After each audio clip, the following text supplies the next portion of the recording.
మాడు మీద బ్రహ్మరంధ్రం ద్వారా అనంతమైన దివ్యశక్తిని మనం స్వీకరిస్తున్నాం.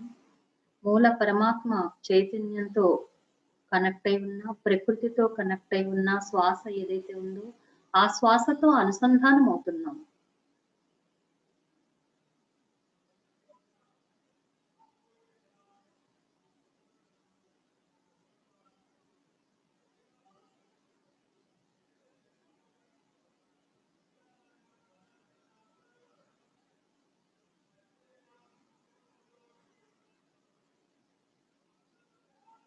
అత్యంత శక్తివంతమైన సాధన.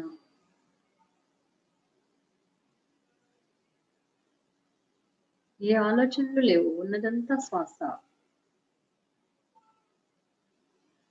కొంచెం సేపు అన్నీ మర్చిపోదాం. మన లోపలికి మన ప్రయాణమే ధ్యానం. అంతర్ముఖులమవుదాం. ఆ దేవుని రాజ్యంలోకి ప్రవేశిద్దాం.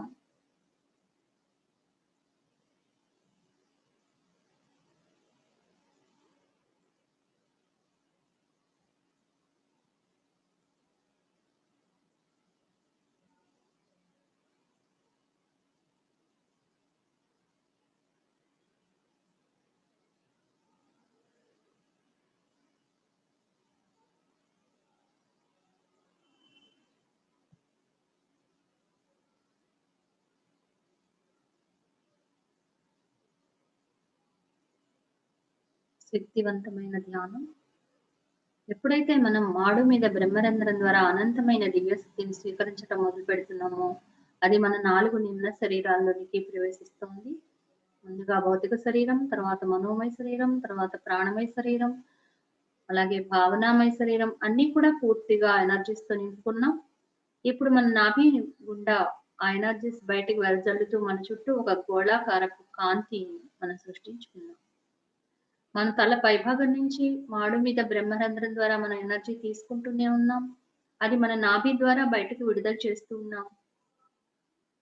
అది మన చుట్టూ ఒక గోళాకారపు వలయాకారపు కాంతి గోళంగా ఏర్పడింది.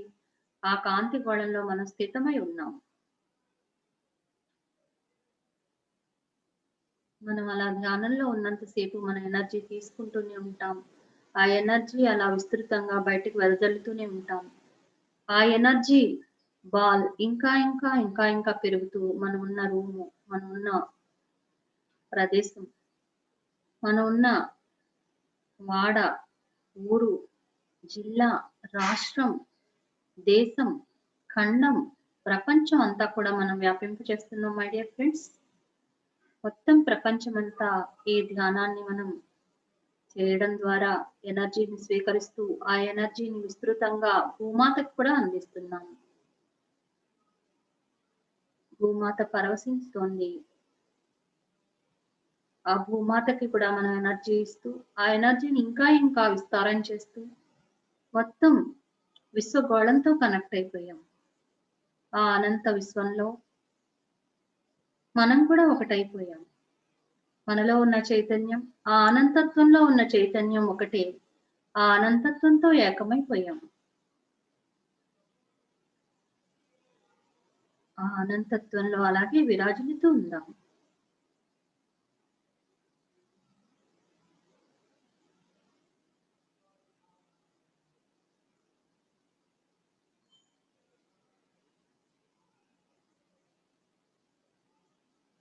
ఆ అనంతత్వంతో మనం ఏకమైనప్పుడు మనం ఏవైతే విడుదల చేస్తామో ఆ థాట్స్ అన్ని కూడా ఫలిస్తాయి. లోక కళ్యాణకారకమైన థాట్స్ ని మనం రిలీజ్ చేద్దాం. భూమండలం అంతా స్వర్గంగా మార్చబడిన గాక. భూమండలంలోని ప్రజలంతా శాకాహారులుగా, ధ్యానులుగా, ఆత్మజ్ఞానులుగా విలసిల్లెదరుగాక.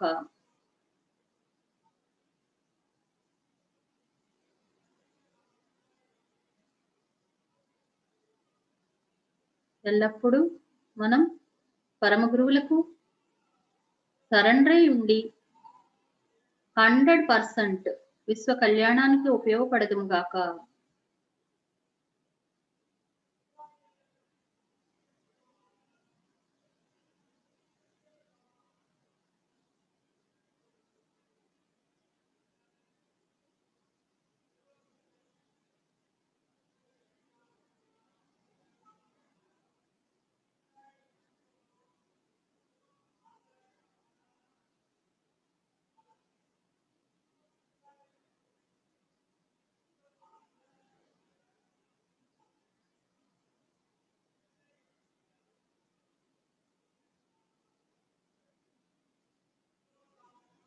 అనంతత్వంతో ఏకీకృతమై ఉందాం.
దయచేసి ఎవ్వరు కళ్ళు తెరవద్దు, చేతులు విడవద్దు.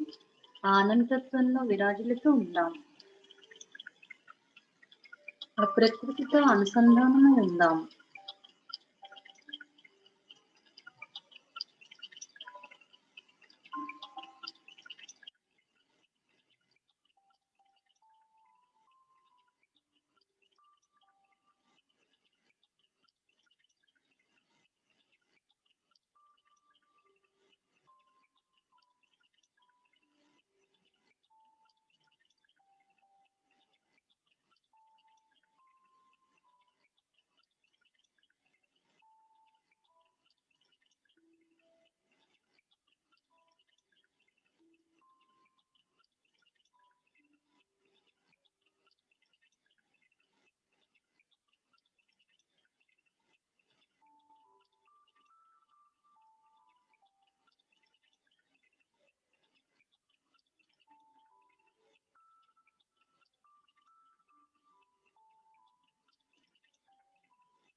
ఇంకొక 5 నిమిషాలు మాత్రమే హాయిగా ప్రశాంతంగా ఆ విశ్వ చైతన్యంలో భాగంగా ఉండి ఆ ప్రకృతితో అనుసంధానం అయిపోదాము.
ఇంకా ఒక్క నిమిషం మాత్రమే.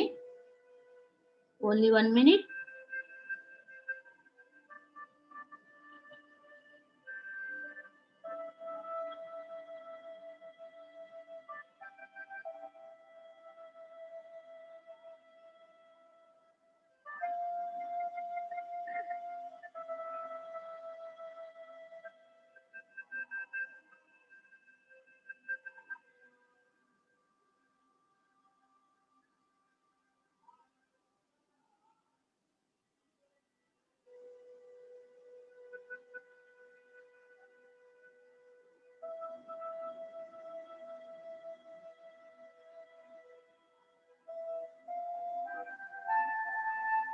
Thirty seconds only.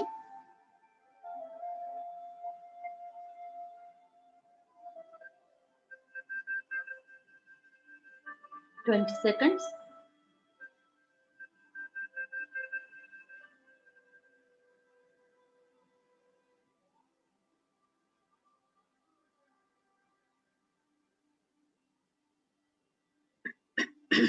Ten seconds.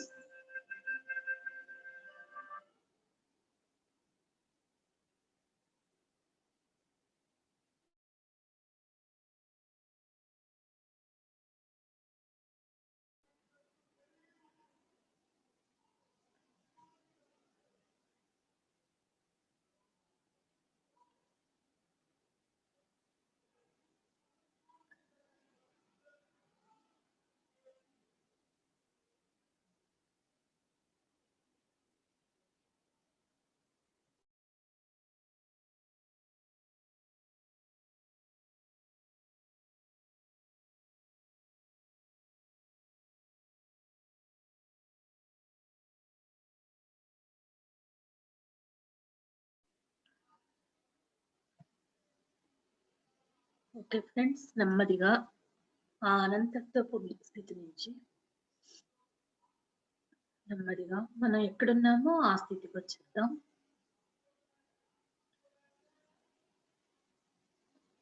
నెమ్మదిగా రెండు చేతులు విడదీసి రెండు కళ్ళ మీద పెట్టుకుందాం. 5 అంకెలు లెక్క పెట్టుకుందాం. 5, 4, 3, 2, 1, 0. నెమ్మదిగా చేతులు తీస్తూ నెమ్మదిగా కళ్ళు తెరుద్దాం. మనకి ధ్యాన భాగ్యాన్ని అందించిన పరమ గురువులకు, బ్రహ్మర్షి పితామహ పత్రిజీ వారికి, మన ఇష్ట దైవాలకు కరతాళ ధ్వనులతో కృతజ్ఞతలు తెలియజేస్తున్నాం.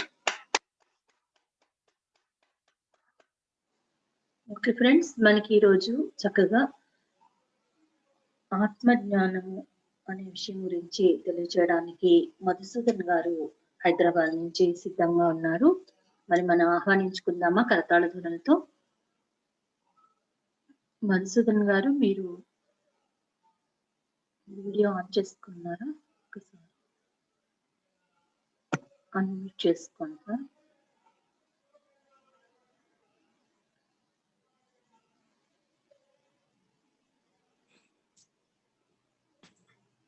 మేడం నమస్తే. మేడం నమస్తే అండి. మేడం ఆడియో వినిపిస్తుందా? క్లియర్ గా ఉందా? బాగానే ఉంది. ఓకే ఫ్రెండ్స్, మరి మధుసూదన్ గారు హైదరాబాద్ నుంచి సిద్ధంగా ఉన్నారు. మనం మరొకసారి ఆయనకి మనం ఆహ్వానం పలుకుదాం. ఓకే అండి, ప్రొసీడ్. మేడం 10 o'clock వరకా మేడం? ఏలూరు అండి. క్లాస్ 10 o'clock వరకా? Time 9 to 10. 9 to 10.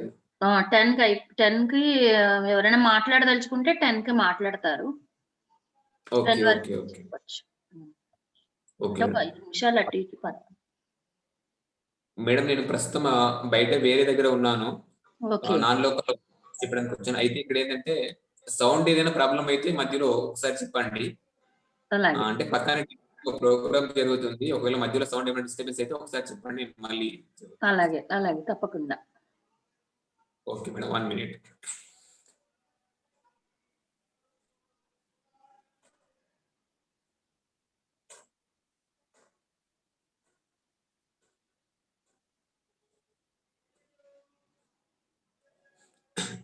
ముందుగా జగద్గురు బ్రహ్మశ్రీ పితామహ పత్రిజీ గారికి, అలాగే మరి నాకు జ్ఞాని బోధించిన గురువులు బ్రహ్మశ్రీ తటవర్తి వీరవరావు గారు, బ్రహ్మ విద్వరిష్ట తటవర్తి రాజలక్ష్మి మేడం దంపతులు.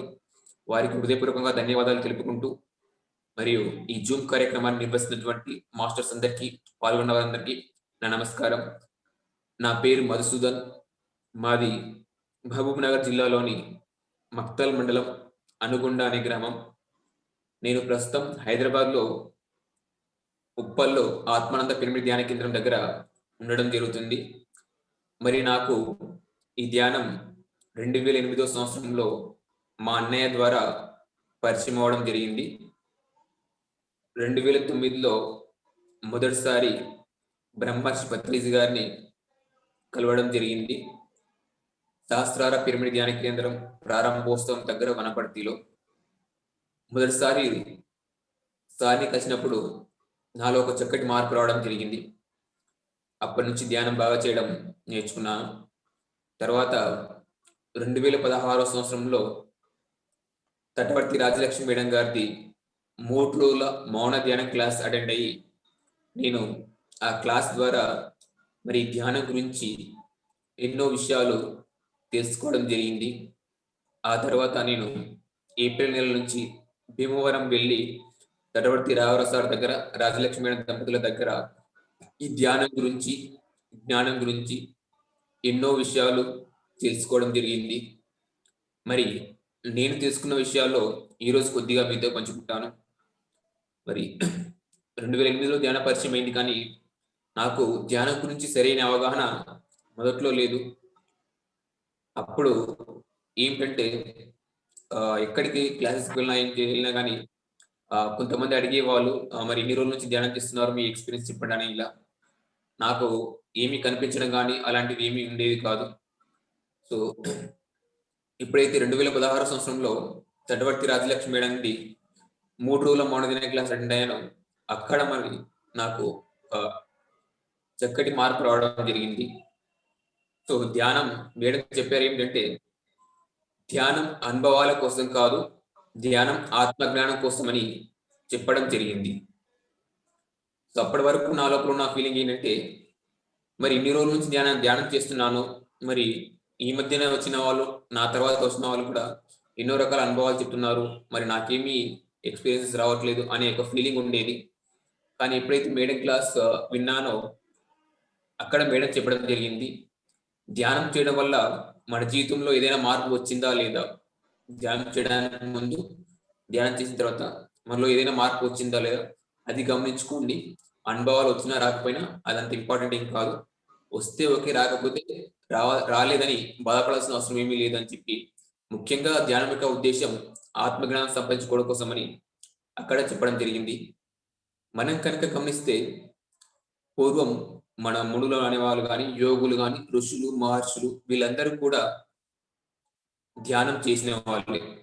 వాళ్ళు అప్పుడు తపస్సు అని అన్నారు, ఇప్పుడు మనం ధ్యానం అని అంటున్నాం. మరి అటువంటి ధ్యానం వాళ్ళందరూ కూడా ఆత్మజ్ఞానం సంపాదించడం కోసం వాళ్ళు చేయడం జరిగింది. అయితే మనం ఆరోగ్యం కోసం వచ్చిన, ఏ రీతి ధ్యానంలోకి వచ్చినా, మనశ్శాంతి కోసం వచ్చినా, ఆరోగ్యం కోసం వచ్చినా, ఇక్కడ మనం గుర్తుంచుకోవాల్సింది అంటే, ఒక్క పాయింట్ మనం ముఖ్యంగా గుర్తుంచుకోవాలి. ధ్యానం వల్ల మనం పొందగలిగే హైయెస్ట్ లాభం ఏంటంటే ఆత్మజ్ఞానం అనేది మనం తెలుసుకోవాలి. సో ఎందుకంటే చాలా మందికి ఎంతవరకు అవగాహన ఉందంటే, ధ్యానం చేయడం వల్ల ఆరోగ్యం బాగుంటుంది, మనశ్శాంతి వస్తుందని అక్కడ వరకు మాత్రమే అవగాహన ఉంది. కానీ దీని యొక్క ముఖ్య ఉద్దేశం ఏంటి, హైయెస్ట్ లాభం ఏంటి అనే విషయం చాలా మందికి తెలియదు. కాబట్టి ఈ పాయింట్ నేను చెప్పడం జరుగుతుంది. సో ధ్యానం వల్ల మనం పొందే హైయెస్ట్ లాభం ఏంటంటే ఆత్మజ్ఞానం అని. మామూలుగా మనందరికీ ఉన్న అవగాహన ఏంటంటే, మనమందరం కూడా మానవులమని. మరి మానవుడు అంటే అర్థం ఏమిటంటే, మూడింటిని కలిపి మానవుడు అని అంటాం. ఏమిటంటే శరీరము, మనస్సు, ఆత్మ, మూడింటిని కలిపి మానవుడు అని అంటాం. సో ఇక్కడ మరి ధ్యానం చేయడం వల్ల శారీరకపరంగా లాభాలు ఉంటాయి, అంటే దేహపరమైన లాభాలు ఉంటాయి, అలాగే మానసిక పరమైన లాభాలు ఉంటాయి, అలాగే ఆత్మపరమైన లాభాలు కూడా మనకు ధ్యానం చేయడం ద్వారా ఉంటాయి. అంటే సార్ చెప్తారు కదా సార్, ధ్యానం చేయడం వల్ల 1,00,000 లాభాలు, కోటి లాభాలు అని మనకు సార్ చెప్తూ ఉంటారు. సో కాబట్టి అంటే దేహపరమైన లాభాలు ఉన్నాయి, మానసిక పరమైన లాభాలు, ఆత్మపరమైన లాభాలు ఉన్నాయి. అయితే దేహపరంగా మనకు విశ్రాంతి వస్తుంది. అలాగే సార్ చెప్తుంటారు ముఖ్యంగా ధ్యానం సర్వరోగ నివారణి, ధ్యానం సకల భోగకారిణి, ధ్యానం సత్య జ్ఞాన ప్రసన్నని ఈ 3 కొటేషన్స్ చాలా సందర్భంలో సార్ చెప్తూ ఉంటారు. అయితే ఒక్కసారి మనం గమనిస్తే ధ్యానం సర్వరోగ నివారణ అని చెప్తున్నారు కానీ మరి ఇంకా కొంతమంది అనుకుంటూ ఉంటారు మరి ఇన్ని రోజుల నుంచి మేము ధ్యానం చేస్తున్నాం కానీ మాకు ఇంకా పూర్తిగా అనారోగ్యం తగ్గలేదని కొంతమంది అనుకుంటూ ఉంటారు. అయితే ఇక్కడ గమనించవలసిన విషయం ఏంటంటే నేను ధ్యానం చేస్తున్నాం కానీ మాకు ఇంకా తగ్గట్లేదంటే అక్కడ కొంతమంది ఏం చేస్తున్నారంటే ఆ సరి అయిన ధ్యానం అనేది చేయటం లేదనేది అక్కడ మనకు అర్థమవుతుంది. మనం సరి అయిన ధ్యానం చేస్తేనే సరి అయిన ఫలితాలు పొందుతాం. అప్పుడే మనకు సార్ చెప్పింది ఏదైతే ఉందో ఆ రిజల్ట్ మనకు వస్తుందని, ధ్యానం సర్వరోగ నివారణ అనేది మనకు తెలుస్తుందని. మరి పత్రి సార్ చెప్పారు మనకి ఏమిటంటే ధ్యానం సర్వరోగ నివారణ. మరి పత్రి సారు బోధించిన ధ్యానం ఏంటంటే ప్రస్తుతం ఆయన చెప్పేది ఏంటంటే శ్వాస మీద ధ్యాస. గౌతమ బుద్ధుడు కనుగొన్నటువంటి ఆనాపాన సతి ధ్యానం, అదే సార్ బోధిస్తున్నటువంటి శ్వాస మీద ధ్యాస ధ్యానం. అదే పతంజలి మహర్షి ఇచ్చిన నిర్వచనం ఏంటంటే నిర్విషయ మనః ధ్యానం. మనసు లోపల ఎటువంటి విషయాలు ఎటువంటి ఆలోచనలు లేకుండా చేసుకోవడమే ధ్యానం అని చెప్పడం జరిగింది. మరి ఇంకా చెప్పాలంటే మనసు పని చేయని స్థితినే ధ్యానం అని అంటాం. అదే సరి అయిన ధ్యానం అని మనకు పత్రిసారు పోసినటువంటి శ్వాస మీద ధ్యాస ద్వారా మనస్సును ఆలోచన రహిత స్థితిలో ఉంచడమే ధ్యానం అనేది మనకు అర్థమవుతుంది. కాబట్టి ఎవరైతే పత్రిసారి పోసిన ధ్యానం చేస్తారో వాళ్ళకి ఈ ఫలితాలు అనేవి వస్తాయి. సరి అయిన ధ్యానం చేస్తేనే మనకు సరి అయిన ఫలితాలు వస్తాయి. అప్పుడు మనకు ధ్యానం సర్వరోగ నివారణ అనేది మనకు పర్ఫెక్ట్ గా మనకు అర్థమవుతుంది. సో మరి ఇది గమనించుకుంటే మనకు అర్థమవుతుంది ఎక్కడ మనం ధ్యానం సరిగా చేయట్లేదని. ఇక్కడ ధ్యానం చేసేటప్పుడు ముఖ్యంగా ఎటువంటి మ్యూజిక్ ఏమి పెట్టుకోకుండా చేయవచ్చు సైలెంట్ గా. ఒకవేళ మనకు కూర్చోడానికి ఇబ్బందిగా ఉండి ఆలోచనలు ఎక్కువగా ఉంటే కూర్చోలేకపోతే అప్పుడు పత్రిసార్ ఫ్లూట్ మ్యూజిక్ అలాంటివి పెట్టుకుని కూర్చోవడం చేయవచ్చు ఆ ఆలోచనలు తగ్గేంత వరకు. కొన్ని రోజులు మనకు అలవాటు అవడం కోసం పత్రిసార్ ముఖ్యంగా సార్ యొక్క ఫ్లూట్ లో మనకి ఎంతో శక్తి వస్తుంది కాబట్టి పత్రిసార్ ఫ్లూట్ పెట్టుకుని కూర్చొని చేయడం వల్ల అది కూడా బాగుంటుంది. ఒకవేళ అలవాటు అయిన తర్వాత మనం సైలెంట్ గా కూర్చొని చేయడం వల్ల కూడా మనం ఎక్కువ బెనిఫిట్ మనం పొందడం జరుగుతుంది. సో ఎందుకు చెప్తున్నానంటే మనకు లాస్ట్ ఇయర్ డిసెంబర్ లో ధ్యానమా చక్రంలో సారు స్టేజ్ మీద చెప్పడం జరిగింది ఏంటంటే 3 గంటలు మ్యూజిక్ మెడిటేషన్ చేయించిన తర్వాత సారు చెప్పడం జరిగింది ఒక 5 నిమిషాలు సైలెన్స్ అని చెప్పేసి అందరినీ ఒక 5 నిమిషాలు సైలెంట్ లో ఉండమని చెప్పారు. అక్కడ సార్ చెప్పారు ఏంటంటే sound is silver, silence is golden అని చెప్పడం జరిగింది. మనం గమనిస్తే ఆ వీడియోస్ లో సార్ ఉంది ఏంటంటే sound is silver, silence is golden. So కాబట్టి మనం వీలైనంత వరకు మౌనంగా ఉండి చేయగలిగితే చాలా బెస్ట్. ఒకవేళ ఆలోచనలు ఎక్కువగా ఉండి ఇబ్బందిగా ఉంటే అప్పుడు పత్రిసార్ ఫ్లూట్ మ్యూజిక్ పెట్టుకోవాలి. నేను సార్ స్పీచ్ లో ఒక స్పీచ్ లో విన్నాను పత్రిసార్ స్పీచ్ లో ఏమిటంటే ఆ మ్యూజిక్ కి ఎందుకు పెట్టుకుంటే సార్ చెప్తారు సంగీతానికి ధ్యానానికి దగ్గరి సంబంధం ఉందని సార్ చెప్తూ ఉంటారు. దాంట్లోనూ ఎటువంటి మాటలు లేకుండా ఉండేది పెట్టుకోమని సార్ ఒక స్పీచ్ లో నేను వినడం జరిగింది. సో కాబట్టి మనకు సార్ ఫ్లూట్ లో మనకు ఎనర్జీ ఉంటుంది కాబట్టి ఒకనొక యోగేశ్వరుడు స్థాయిలో ఉన్నాడు కాబట్టి అటువంటి వాళ్ళకు ఆ ఫ్లూట్ ద్వారా ఎనర్జీ ఇచ్చే కెపాసిటీ ఉంటుంది. కాబట్టి మనం పత్రిసారి ఎలాంటి వాళ్ళ ఫ్లూట్ మ్యూజిక్ లో మనం చేయొచ్చు. లేదంటే పత్రిసారి చెప్పినట్టు కొన్ని మ్యూజిక్స్ ఉన్నాయి అవి పెట్టుకొని మనం చేయడం ద్వారా కూడా అక్కడ మనం ధ్యాన స్థితి పొందడానికి అవకాశం ఉంటుంది.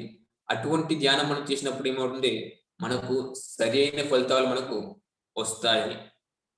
అంతేగాని మనం కళ్ళు మూసుకొని కూర్చొని మనం ఇప్పుడు ఊహించుకుంటూ కూర్చొని ఎనర్జీ వస్తున్నట్టుగా ఊహించుకుంటూ కూర్చుంటే ఏమవుతుందంటే అక్కడ మనకు మనసు పని చేస్తుంది కానీ మనసు పని చేయని స్థితికి మనం వెళ్ళాలంటే వెళ్ళినంత వరకు మనం సైలెంట్ గా కూర్చొని చేయడం వల్ల త్వరగా ధ్యాన స్థితి పొందడానికి మనకు అవకాశం ఉంటుంది. ఇక్కడ ఆ మాటలు చెప్తున్నప్పుడు వినేది ఎవరంటే మనం మన మనస్సు ద్వారా వింటున్నాం కాబట్టి మనసు వింటున్నప్పుడు ఏమవుతుందంటే అక్కడ మనకు ఆలోచనలు లేకపోవచ్చేమో కానీ మనసు అనేది వాటిని వింటూ ఉంటుంది. వాటి ద్వారా ఏంటంటే అటు ఇటు పరిగెత్తకుండా ఒక దగ్గర కూర్చోబెడుతున్నాం కానీ ధ్యాన స్థితికి మనం ఇంకా పూర్తిగా అక్కడ వెళ్ళలేము కాబట్టి ఇది మనం సెలెక్ట్ గా కూర్చొని చేయడం, లేదంటే కొద్దిసారి ఫుడ్ అలాంటివి పెట్టుకొని కూర్చొని చేయవచ్చు. సో అప్పుడే మనకు అదే సరైన ధ్యానం అవుతుంది. అదే సార్ చెప్పిన శ్వాస మీద ధ్యాస ధ్యానం. అందులోనే మనం సరైన ఫలితాలు పొందుతాం. అప్పుడు మనకు ఆ రిజల్ట్ అనేది మనకు వస్తుంది. ధ్యానం సర్వరోగ నివారణ అనేది మనకు అర్థమవుతుంది. తర్వాత రెండో పాయింట్ ఏంటంటే ధ్యానం సకల భోగకారిణి అని చెప్పాం. ధ్యానం చేయడం వల్ల మనకు సకల భోగాలు వస్తాయని సార్ చెప్తూ ఉంటారు. మరి భోగము అంటే అర్థం ఏమిటంటే సుఖము అని చెప్పవచ్చు. ఇంకా చెప్పాలంటే ఎక్కడ ఉన్నా, ఎలాంటి పరిస్థితుల్లో ఉన్నా ఆనందంగా ఉండటాన్ని భోగం అని అంటాం. సో మరి చాలా మంది అనుకుంటారు డబ్బుంటే సుఖపడవచ్చని, డబ్బుంటేనే సుఖంగా ఉండవచ్చని అనుకుంటారు. అయితే ఇక్కడ ఒక చిన్న ఉదాహరణ చెప్తాను. ఒక ఆయన ఇలాగే డబ్బుంటే బాగా సుఖపడచ్చు అని చెప్పేసి బాగా డబ్బు సంపాదన మీద పడి బాగా డబ్బు సంపాదించాడు. ఎంత సంపాదించాడంటే 10 రకాల స్వీట్లు తయారు చేసుకొని కెపాసిటీ ఆయన అంతగా సంపాదించాడు. కానీ ఏమైందంటే ఆయనకు ఈలోపు షుగర్ వ్యాధి రావడం జరిగింది. 10 రకాల స్వీట్లు తయారు చేసుకునే కెపాసిటీ ఉంది కానీ ఒక రకం కూడా స్వీట్ ఇప్పుడు తినలేకపోతున్నాడు. సో ఇక్కడ ఏమైందంటే డబ్బు ఉండడం వల్ల సుఖాలు సమకూర్చుకోవచ్చు కానీ సుఖాలు అనుభవిస్తామని చెప్పలేము. డబ్బు ఉండడం వల్ల సుఖాలు సమకూర్చుకోవచ్చేమో కానీ సుఖాలు అనుభవిస్తామని చెప్పలేము. సో సుఖాలు సమకూర్చుకోవడం వేరు, సుఖాలు అనుభవించడం వేరు. సో ఎప్పుడైతే ఇది అర్థమవుతుందో మరి ఆ సుఖం మనకి ఎలా వస్తుందంటే సార్ చెప్పారు కదా, ధ్యానం సకల భోగాన్ని, ధ్యానం చేయడం వల్ల మనకు ఆ భోగాల సుఖాలు వస్తాయని. సో ఇంకొక ఆయన ఉన్నాడు ఏంటంటే ఆయనకు 10 రకాల స్వీట్లు తయారు చేసుకునే కెపాసిటీ లేదు కానీ ఒక రకం స్వీట్ చేసుకుని తృప్తిగా తినగలుగుతున్నాడు. సో ఎందుకంటే ఆయన అక్కడ ఏంటంటే 10 రకాలు చేసుకున్నా అంటే భోగాలు ఉండడం కాదు, ఉండి వాటిని అనుభవించకపోవడం కన్నా ఉన్న వాటిని మనం అనుభవించగలగడమే అసలైన సుఖం అవుతుంది. కాబట్టి అక్కడ 10 రకాలు చేసుకుని తినకపోవడం కాదు, ఒక రకం చేసుకుని తృప్తిగా తినడమే అక్కడ భోగం అవుతుంది. కాబట్టి అటువంటి వారికి మనకు ఆ సుఖం అనేది ఉంటుంది. కాబట్టి ధ్యానం సకల భోగాన్ని అంటే ధ్యానం చేయడం వల్ల మనకు సుఖాలు వస్తాయని చెప్పడం జరిగింది. ఇంకొక ఆయనకి ఏంటంటే ఒక పెద్ద ప్యాలెస్ ఉంది, ఏసీ రూమ్ ఉంది, ఏసీ బెడ్రూమ్. సో అన్ని ఉన్నాయి కానీ పడుకుందామంటే నిద్ర ఉండదంట. సో కారణం ఏంటంటే ఆయనకు మైగ్రేన్ హెడేక్. ఇంకొక ఆయన ఏమీ లేకపోయినా హాయిగా చెట్టు కింద పడుకొని ఉన్నాడంట. ఈ ఏసీ ప్యాలెస్ ఉన్న ఆయన ఏం చేశారంటే ఒక విండో ఓపెన్ చేసి, డోర్ విండో ఓపెన్ చేసి చూస్తే ఆ చెట్టు కింద పడుకున్న ఆయన చూసి అనుకున్నాడు, ఎంత అదృష్టవంతుడు వీడి దగ్గర ఏమీ లేకపోయినా హాయిగా సుఖంగా నిద్ర అనేది ఉంది అని చెప్పేసి ఈ మైగ్రేన్ హెడేక్ ఉన్న ఆయన అనుకున్నాడు. సో ఇక్కడ ఏమిటంటే మనం ఉన్న దాంతో ఎక్కడ ఉన్నా, ఎలాంటి పరిస్థితులు ఉన్నా ఆనందంగా ఉండడాన్ని భోగం అని చెప్పడం జరుగుతుంది. సో అటువంటిది మనకి ఏంటంటే ఇలా ఎప్పుడు పొందుతామంటే మనం ధ్యానం చేసినప్పుడే ఆ సుఖాన్ని అనుభవించగలుగుతాం. డబ్బు ఉండడం ద్వారా సుఖాలు సమకూర్చగలుగుతాం, కానీ ధ్యానం చేస్తే డబ్బున్నా లేకపోయినా సుఖాన్ని అనుభవించగలగడం అనేది మనం చేయవచ్చు. కాబట్టి అందుకే 10 సార్లు ఏంటంటే ధ్యానం సకల భోగ కారణి అని చెప్పడం జరిగింది. మరి మూడవది ఏంటంటే ధ్యానం సత్య జ్ఞాన ప్రసాది అని చెప్తారు. 3 ముఖ్యంగా చెప్తుంటారు. ధ్యానం సర్వరోగ నివారణి, సకల భోగకారిణి, సత్య జ్ఞాన ప్రసాది. మరి సత్య జ్ఞానం అంటే సత్యము అంటే అర్థం ఏంటంటే ఆత్మ అని అర్థం వస్తుంది. ఇంకా చెప్పాలంటే నిత్యమైన దానినే సత్యము అని అంటాం. ఏది నిత్యమైందంటే ఏదైతే నిత్యము ఉంటుందో, నిత్యం అంటే ఎల్లప్పుడూ ఉంటుందో అదే నిత్యమైంది. ఏది ఎల్లప్పుడూ ఉంటుందంటే ఏదైతే రోజు ఉంటుందో, అంటే రోజులు మారినా, నెలలు మారినా, సంవత్సరాలు మారినా, కాలాలు మారినా, ఋతువులు మారినా, యుగాలు మారినా మారకుండా, మార్పు చెందకుండా శాశ్వతంగా ఉంటుందో అదే నిత్యమైనది, సత్యమైనది, శాశ్వతమైనది అని చెప్తుంటారు. ఆ శాశ్వతంగా ఉండేది అంటే ఒకటి ఆత్మ. ఈ లక్షణాలన్నీ దేనికి ఉన్నాయంటే ఆత్మకు ఉన్నాయి. నిత్యమైనది అని అంటాం, సత్యమైనది అని అంటాం, మారనిది, మార్పు చెందనిది అని అంటాం. సో ఇవన్నీ ఆత్మకు ఉంటాయి కాబట్టి ఆత్మే సత్యం, జగత్ మిథ్య అని ఆది శంకరాచార్య వారు చెప్తూ ఉంటారు. ఆత్మే సత్యం, జగత్ మిథ్య అని. సో కాబట్టి ఇక్కడ మనం సత్యము అంటే అర్థం ఏంటంటే ఆత్మ అని చెప్తాం. మరి సత్య జ్ఞానము అంటే అర్థం ఏంటంటే ఆత్మజ్ఞానం అని చెప్పడం జరుగుతుంది. ధ్యానం సత్య జ్ఞాన ప్రసాది అంటే ధ్యానం చేయడం వల్ల మనకు ఆత్మజ్ఞానం వస్తుందని, ఆత్మజ్ఞానాన్ని పొందే ఏకైక మార్గం ధ్యానం ఒక్కటని ప్రతిసారి మనకు ఎన్నో సందర్భాల్లో చెప్తూ ఉంటారు. మిగతా ఏమి చేసినా కానీ అవి విషయాలు తెలుసుకోవచ్చేమో, కానీ మిగతా మార్గాల ద్వారా ఆత్మజ్ఞానం సంపాదించే ఏకైక మార్గం ఏంటంటే ధ్యానం అని అంటాం. మరి ఆత్మజ్ఞానం అంటే ఏమిటి? ఎందుకు మనం ఈ ఆత్మజ్ఞానం సంపాదించాలంటే, ముందు ఆత్మజ్ఞానం అంటే ఏమిటంటే ఆత్మ గురించి తెలుసుకోవడమే ఆత్మజ్ఞానం అని చెప్తాం. అంటే ఆత్మ గురించి ఏం తెలుసుకోవాలంటే, మనం ఇంతసేపు మనం మానవులమని అనుకుంటున్నాం, కానీ మానవుడు అంటే మూడని అనుకున్నాం. శరీరము, మనస్సు, ఆత్మ అని మూడిని కలిపి మానవుడు అని అంటామని. అయితే మనం కంటికి కనిపించే శరీరము, మనస్సు ఇవి కాదు, కంటికి కనిపించని ఆత్మే మనం అని తెలుసుకోవడమే ఆత్మజ్ఞానం అని అంటాం. అంటే మనం దేహం కాదు, మనం ఆత్మ అనే విషయాన్ని తెలుసుకోవడాన్ని ఆత్మజ్ఞానం అని అంటాం. మరి ఈ జ్ఞానం లేకపోవడాన్ని, ఈ ఆత్మజ్ఞానం లేకపోవడాన్ని ఏమంటామంటే అజ్ఞానం అని అంటాం. అజ్ఞానం అంటే అర్థం ఏంటంటే దుఃఖము అని అర్థం. ప్రతి ఒక్కరికి జీవితంలో దుఃఖం అనేది ఉంది. అంటే దాని అర్థం ఏంటంటే ప్రతి ఒక్కరి జీవితంలో అజ్ఞానం అనేది ఉంది. మరి ఆ అజ్ఞానం తొలగిపోవాలంటే, అంటే మన జీవితంలో దుఃఖాన్ని తొలగించుకోవాలంటే ఏం చేయాలంటే ఆ ఆత్మజ్ఞానం మనం సంపాదించుకోవాలి. అప్పుడు మన అజ్ఞానం తొలగిపోతుంది. అంటే మన జీవితంలో ఉన్నటువంటి దుఃఖాన్ని మనం తొలగించుకుంటామని. ఇప్పుడు ఆ అజ్ఞానం తొలగిపోవాలంటే మనం జ్ఞానం సంపాదించాలి. చీకట్లు తొలగిపోవాలంటే వెలుతురు రావాలి. ఇప్పుడు ఉదయాన్నే సూర్యుడు ఉదయించడం ద్వారా ఆ చీకటి పోయి మనకు వెలుగు వస్తుంది. అలాగే మన అజ్ఞానం పోవాలంటే మన జ్ఞానం పెంచుకుంటూ పోతూ ఉంటే మన అజ్ఞానం అనేది అది ఆటోమేటిక్గా మనకు పోవడం అనేది జరుగుతుంటుంది. కాబట్టి ఆ జ్ఞానం పెంచుకోవాలంటే ఆ జ్ఞానం మనకి ఎలా వస్తుందంటే ధ్యానం చేయడం ద్వారా వస్తుంది. కాబట్టి సార్ చెప్తుంటారు, ధ్యానం సత్య జ్ఞానం ప్రసాదం అని. అంటే ధ్యానం చేయడం వల్ల మనకు ఆత్మజ్ఞానం వస్తుంది. అంటే మనం దేహం కాదు, మనం ఆత్మ అనే అవగాహన మనకు వస్తుంది. ఎప్పుడైతే ఈ అవగాహన మనకు వస్తుందో అప్పుడు మన జీవితంలో ఉన్నటువంటి దుఃఖాన్ని మనం తొలగించుకుంటాం. ప్రపంచంలో ఎంతో మంది ఎన్నో విషయాలు కనుగొంటున్నారు, తెలుస్తున్నారు, చెప్తున్నారు, ఎన్నో నేర్చుకోమని చెప్తున్నారు. కానీ ఇక్కడ జీవితంలో దుఃఖం లేకుండా చేసే విద్యను నేర్పే వాళ్ళు చాలా తక్కువ మంది. అంటే ఈ ధ్యాన విద్యను నేర్పే వాళ్ళు ఒక పత్రికారు లాంటి గురువుల దగ్గరే మనకు ఇది చెప్పడం జరుగుతుంది. ఎవరైనా కానీ, ఏ గురువు అయినా కానీ ఏం చెప్తారంటే, నీ కష్టం పోగొడతాను, నీ రోగం పోగొడతాను, నీ సమస్య పోగొడతాను అని అంటారు. కానీ నీ కష్టాలు లేకుండా చేస్తాననే మాట ఏ గురువు చెప్పట్లేదు.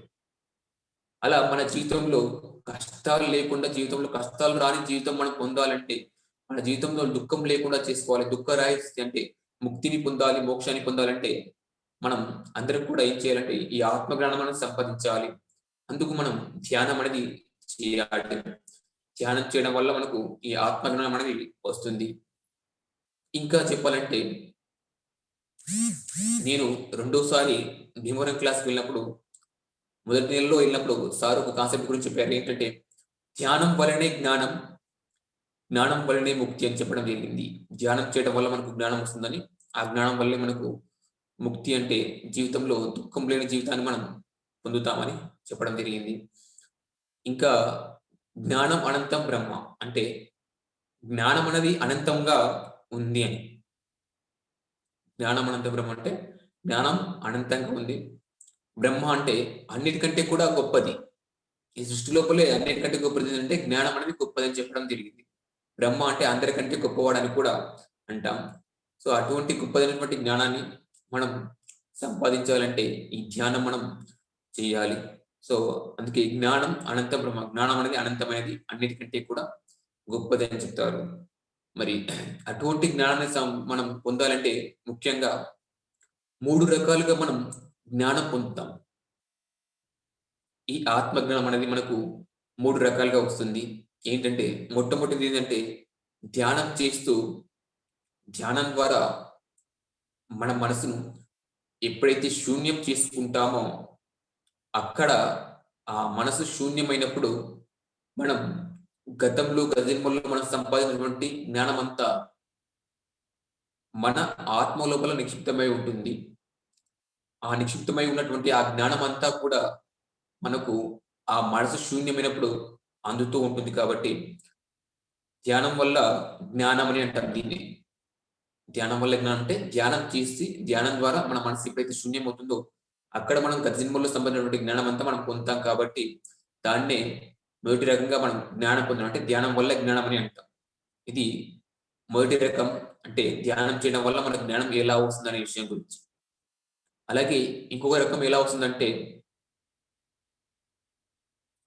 ఎవరైతే ఈ ధ్యాన మార్గంలో నిస్వార్థంగా సేవ చేస్తూ ఉంటారో లోక కళ్యాణం కోసం ఎటువంటి ఆశించకుండా, ఫలితం ఆశించకుండా నిస్వార్థంగా లోక కళ్యాణం కోసం పాటుపడుతూ ఉంటారో, ఈ ధ్యాన ప్రచారం ఇవి చేస్తూ ఉంటారో వాళ్లకు పైలోక వాసులు, మనం అంటుంటాం ఆస్ట్రల్ మాస్టర్స్ అని, పైలోక వాసులు హర్షించి వాళ్ళ ద్వారా కొంత జ్ఞానం అనేది మనకు అందుతూ ఉంటుంది.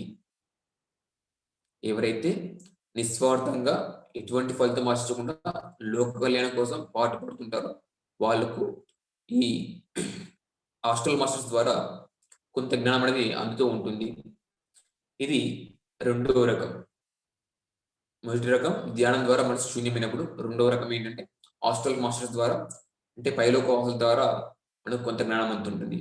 మరి మూడో రకం ఏమిటంటే, ఇంకో రకంగా ఎలా వస్తుందంటే ధ్యానం చేస్తూ ధ్యానం ద్వారా ఎప్పుడైతే మనం మన యొక్క పూర్ణాత్మతో అనుసంధానం అవుతాం, మనమందరం కూడా ఒకనొక పూర్ణాత్మ నుంచి లేదా మూలాత్మ నుంచి విడిపడినటువంటి అంశాత్మలం.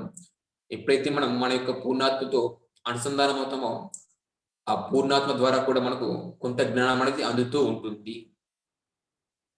ఇలా మనకు 3 రకాలుగా జ్ఞానం అనేది వస్తుంది.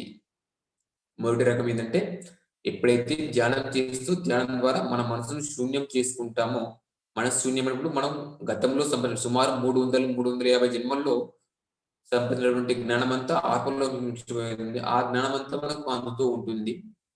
రెండోది నిస్వార్థంగా ఈ మార్గంలో సేవ చేస్తూ ధ్యాన ప్రచారం చేస్తున్నప్పుడు ఆస్ట్రల్ మాస్టర్స్ పైలోక వాసుల ద్వారా మనకు అందుతూ ఉంటుంది. మూడవది ఏంటంటే మనం ధ్యానంలో ఎప్పుడైతే మన యొక్క పూర్ణాత్మతో అనుసంధానం అవుతామో అక్కడ మనకు జ్ఞానం అనేది అందుతూ ఉంటుంది. ఇలా 3 రకాలుగా మనకు ఈ ఆత్మ జ్ఞానం అనేది మనకు ధ్యానం ద్వారా వస్తూ ఉంటుంది. కాబట్టి ఇటువంటి ఆత్మజ్ఞానం మనం సంపాదించాలంటే ముఖ్యంగా ప్రతిసారి ఏం చెప్తారంటే ధ్యానం చేయమని చెప్తాడు. అందులోను గౌతమ బుద్ధుడు చూపించినటువంటి అష్టాంగ మార్గంలో గౌతమ బుద్ధుడు చెప్తాడు సరి అయిన ధ్యానం అని. రకరకాల ధ్యానాలు లేవు, ఉన్నది ఒకటి శ్వాస మీద ధ్యాస, ఆనాపానసతి సరి అయిన ధ్యానం అని చెప్తూ ఉంటారు. రెండోది ఏమిటంటే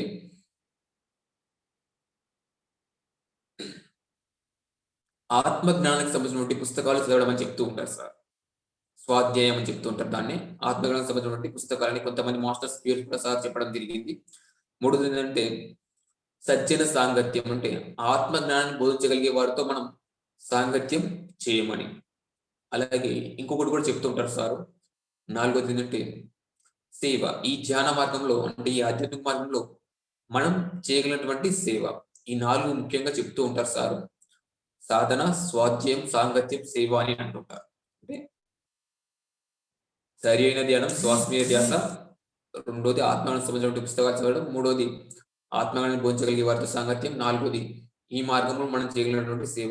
ఈ 4 పనులు ఎవరైతే చేస్తుంటారో వాళ్ళు త్వరగా ఈ ఆత్మజ్ఞానాన్ని సంపాదించడానికి, ఈ మార్గంలో ఎదగడానికి ఇవి ముఖ్యంగా మనం తెలుసుకొని పాటిస్తే వీటి ద్వారా మనం ఎక్కువ జ్ఞానం పొందడానికి అవకాశం ఉంటుంది.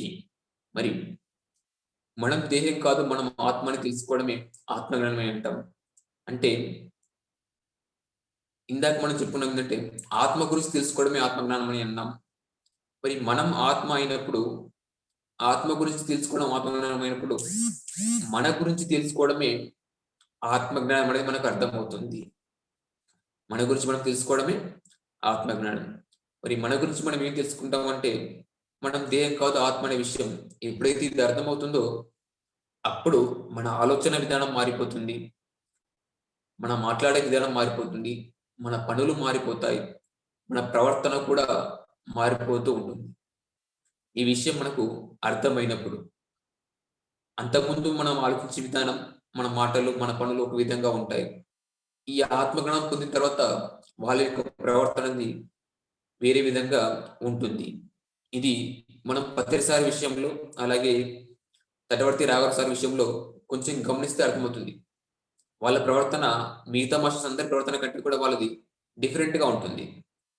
సో, వాళ్ళు ఎందుకు అలా ప్రవర్తిస్తున్నారంటే నాకు అర్థమైందంటే, వాళ్ళు ఈ ధ్యానం ద్వారా ఆత్మ జ్ఞానాన్ని పొంది ఉన్నారు కాబట్టి, అనుభవపూర్వకమైన జ్ఞానం వాళ్ళ దగ్గర ఉంది కాబట్టి, ఆత్మ సాక్షాత్కారం అంటే వాళ్ళ దేహం కాదు ఆత్మ అనే విషయాన్ని అనుభవపూర్వకంగా తెలుసుకున్నారు కాబట్టి, వాళ్ళ యొక్క ప్రవర్తన ఆ విధంగా ఉంటుంది. అంటే పూర్తిగా వాళ్ళు ఆత్మస్థితిలో జీవిస్తూ ఉంటారు. ఆత్మజ్ఞానం పొందిన వాళ్ళు పూర్తిగా వాళ్ళు ఆత్మస్థితిలో జీవిస్తూ ఉంటారు కాబట్టి, వాళ్ళ ప్రవర్తన ఆ విధంగా ఉంటుంది. వాళ్ళెప్పుడు ఎదుటి వ్యక్తిని ఆత్మగా వాళ్ళు చూస్తారు. వాళ్ళు చెప్పేవి, బోధించేవి అన్నీ కూడా ఆత్మస్థితిలోనే ఉంటాయి కాబట్టి. సో, అందుకే మామూలుగా ఏంటంటే, మనం ఈ విషయాలు విన్నాం. మనం ఆత్మలా అనే విషయం విన్నాము. పుస్తకాలు చదవడం ద్వారా తెలుసుకున్నాము. కానీ, ఆ అనుభవ జ్ఞానం మనం ఇంకా పొందలేదు కాబట్టి, ఎప్పుడైతే ఈ అనుభవ జ్ఞానం పొందుతామో, అక్కడ మన యొక్క ప్రవర్తన అనేది పూర్తిగా లోకానికి భిన్నంగా ఉంటుంది. డిఫరెంట్‌గా ఉంటుంది. అందుకే ప్రతిసారి గాని, తటవర్తి రాఘవ సారథి గాని వాళ్ళ యొక్క ప్రవర్తన మనం గమనిస్తే మనకు వాళ్ళ జ్ఞానం అనేది ఎలా ఉందనే విషయం. అలా మనకి ఈ ధ్యానం అనేది మనకు ఎన్నో విషయాలు ఇందులో మనం నేర్చుకుంటాం. ఆత్మజ్ఞానం గురించి ముఖ్యంగా. ఇక్కడ మనం చెప్పుకున్నాం మనం ఆత్మ అనే విషయం. దీన్ని ఒక ఉదాహరణ ద్వారా మనం తెలుసుకుందాం. ఎలా చెప్తాం మనం ఆత్మని? దేహం కనిపిస్తుంది, మనస్సు ఉంది, ఆత్మ ఉంది. 3 ఉన్నాయి. కంటికి కనిపించే ఈ దేహం మనం కాదు. ఈ మనసు అనేది శరీరంతో పాటు వస్తుంది. శరీరంతో పాటు వెళ్తుంది. అదృశ్యమైపోతుంది. ఆత్మ శరీరాన్ని వదిలేయగానే మనసు అనేది అదృశ్యమైపోతుంది. మరి శరీరం మనమా? ఆత్మ మనమా? అంటే ఈ శరీరం మనం కాదు, ఆత్మ అనే విషయం ఎలా చెప్తామంటే, ఫర్ ఎగ్జాంపుల్ మన చుట్టుపక్కలో లేదంటే మన ఊళ్ళోనే ఎవరైనా ఎవరు చనిపోయినప్పుడు ఏమంటారంటే పలానా వ్యక్తి చనిపోయాడని అంటాం. లేదంటే పైకి పోయాడని అంటారు. లేదంటే వెళ్ళిపోయాడని అంటూ ఉంటారు.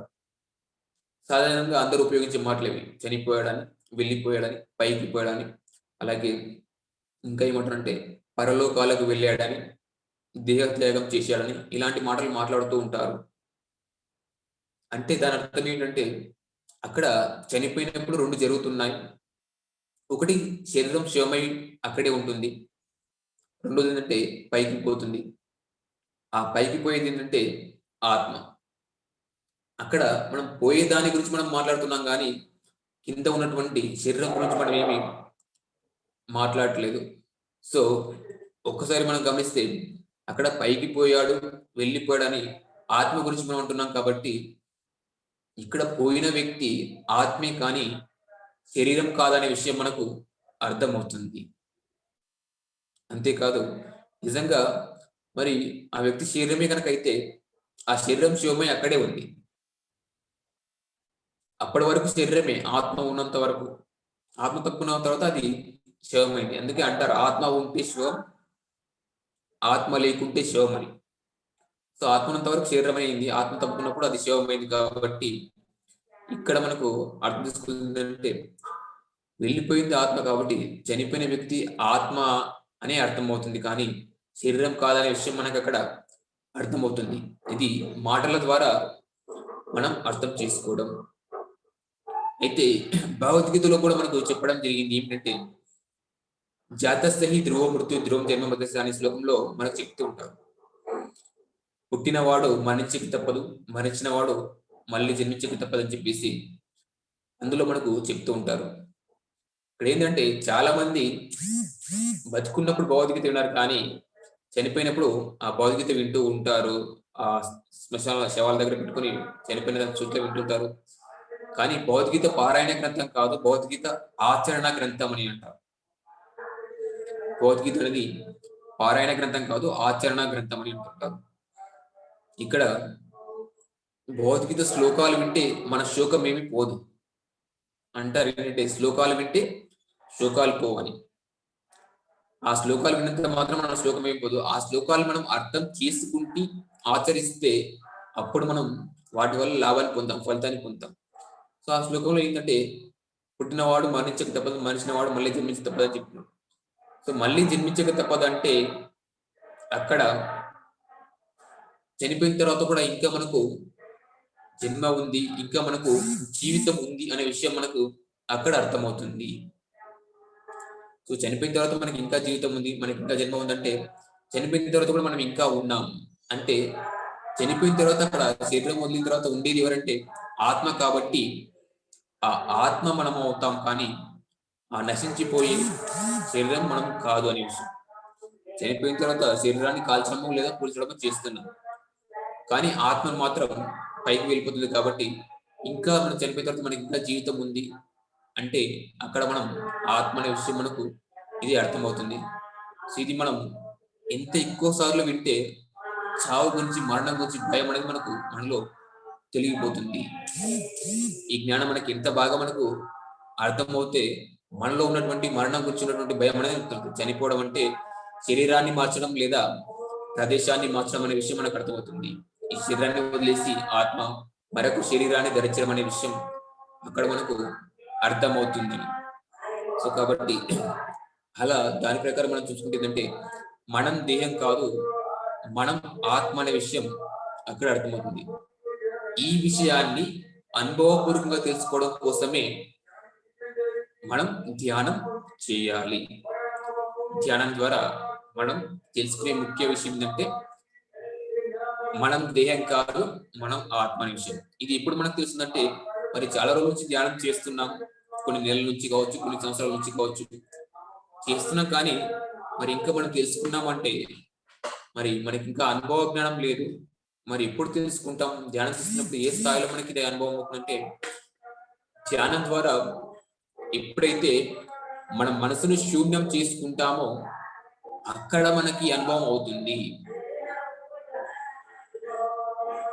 ధ్యానం ద్వారా ఎప్పుడైతే మన మనసును శూన్యం చేసుకుంటామో అక్కడ మనం దేహం కాదు, మనం ఆత్మ అనే విషయం మనకు అర్థమవుతుంది. సో అట్లా ధ్యానం వల్ల మనం పొందగలిగే లాభాలు ఏంటంటే, ఆత్మజ్ఞానము, ఈ ఆత్మ గురించి తెలుసుకోవడమే హైయెస్ట్ లాభం. సో అది మనం తెలుసుకోవాలి. అది తెలుసుకొని దాన్ని అర్థం చేసుకుంటే అప్పుడు మనం ఆచరణలో పెడతాం. శంకరాచార్యుల వారు చెప్తూ ఉంటారు ఏమిటంటే, శ్రవణము, మననము, నిధిధ్యాసనం, సాక్షాత్కారం అని 4 పాయింట్స్ చెప్తూ ఉంటారు. ఏమిటంటే శ్రవణము, మననము, నిధిధ్యాసన, సాక్షాత్కారం. శ్రవణం అంటే ముందు మనం ఈ ఆత్మజ్ఞానం గురించి వినాలి అని చెప్తూ ఉంటాం. దీని గురించి మనం వినాలి. మననం అంటే ఏంటంటే ఈ విన్న దాన్ని మనం అర్థం చేసుకోవాలి అంట. మననం అంటే ఈ విన్న దాన్ని మనం అర్థం చేసుకోవాలి. దాన్ని మరణం అంటే మళ్ళీ మళ్ళీ దాన్ని చదవడం ద్వారా, మళ్ళీ మళ్ళీ వినడం ద్వారా దాన్ని ఏమవుతుందంటే మననం చేసుకోవడం అవుతుంది. అప్పుడు దాన్ని మనం అర్థం చేసుకోగలుగుతాం. తర్వాత నిధిధ్యాసన అంటే ఏంటంటే ఆచరించడం.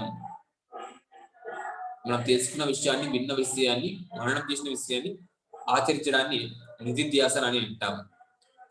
మరి సాక్షాత్కారం అంటే ఏంటంటే ఫలితం సాక్షాత్కరించడం, ఫలితం పొందడం.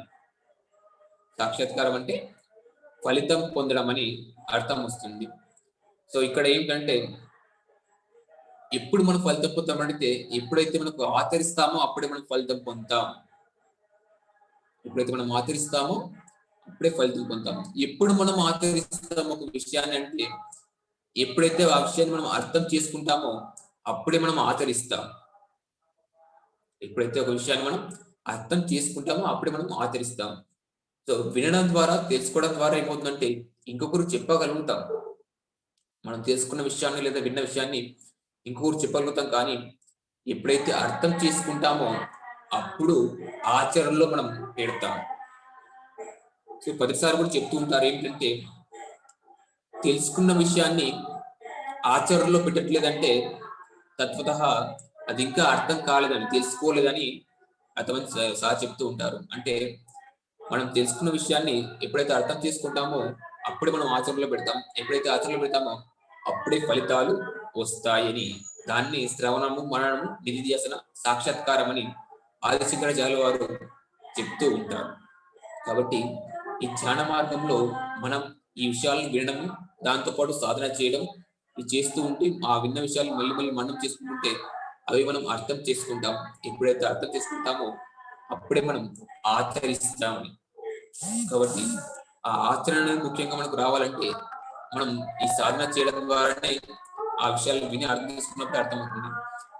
ఈ మార్గంలో మనం వాటిని ఆచరించడం జరుగుతుంది. కాబట్టి ఈ అవగాహన, ఈ జ్ఞానం గురించి మనకి అవగాహన ఎప్పుడు వస్తుందంటే మన సాధనలో మన శక్తి పెరిగినప్పుడు మనకు దానికి సంబంధించి అవగాహన అనేది మనకు వస్తూ ఉంటుంది.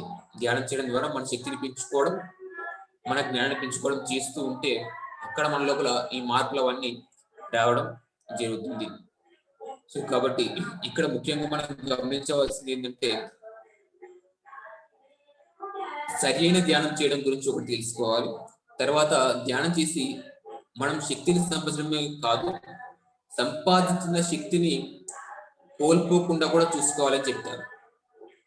మనం చాలా మంది ఇచ్చినామంటే ధ్యానం చేస్తున్నాం, శక్తిని పొందుతున్నాం, కానీ మనకు తెలియకుండా కూడా చాలా రకాలుగా శక్తిని కోల్పోతున్నాం.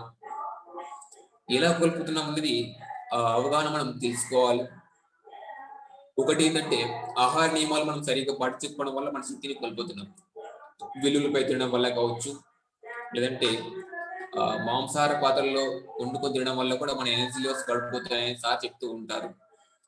సో శాకాహార పాత్రల్లో వెల్లుల్లి లేకుండా మనకు తినాలని చెప్పేసి సార్ చెప్తూ ఉంటారు. ఇంకా కొన్ని ఆహార నియమాలు ఉన్నాయి, అవి కూడా మనం తీసుకుని వాటిని ఆచరించడం వల్ల మనం ఆహారం ద్వారా శక్తిని కోల్పోకుండా ఉంటాం. 1 minute madam.